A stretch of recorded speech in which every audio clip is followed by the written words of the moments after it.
അപ്പോൾ നമ്മുടെ പുതിയ വീഡിയോയിലേക്ക് സ്വാഗതം. ഇന്ന് നമ്മൾ ഉണ്ടാക്കുന്നത് പരിപ്പ് കുത്തിക്കാച്ചിയതാണ്.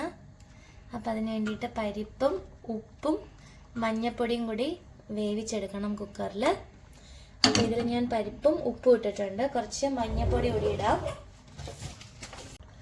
കുറച്ച് മഞ്ഞൾപ്പൊടി കൂടി ഇട്ടിട്ട് നമുക്കിത് വേവിച്ചെടുക്കാം.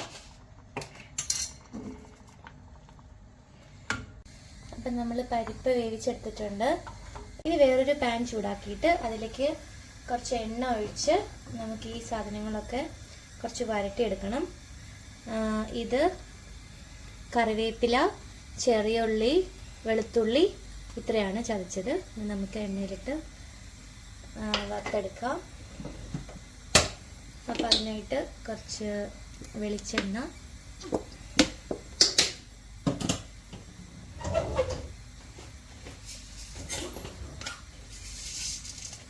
കുറച്ച് കടുക്. ഇപ്പോൾ കടുക് പൊട്ടി വരുന്നുണ്ട്. നമുക്കിതിലേക്ക് ഈ ചതച്ച് വെച്ചതൊക്കെ ചേർക്കാം.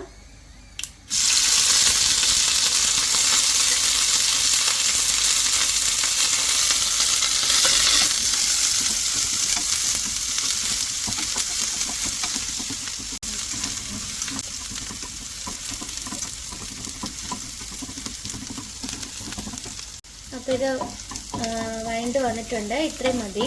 ഇനി ഇതിലേക്ക് നമുക്ക് കുറച്ച് മുളക് പൊടി ചേർക്കാം.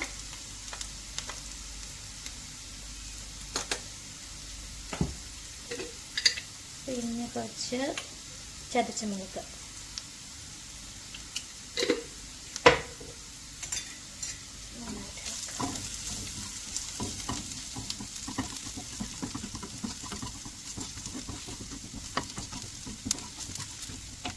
ഇതിലേക്ക് വേവിച്ച് വെച്ച് പരിപ്പ് ഒഴിക്കാം.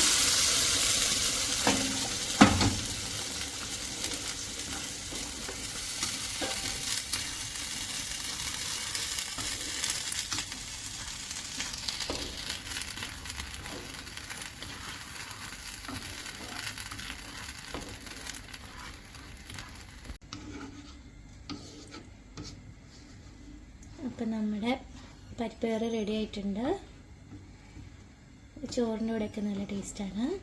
അപ്പോൾ എല്ലാവരും ഒന്ന് ട്രൈ ചെയ്ത് നോക്കിയിട്ട് അഭിപ്രായങ്ങളൊക്കെ പറയണം. Thanks for watching.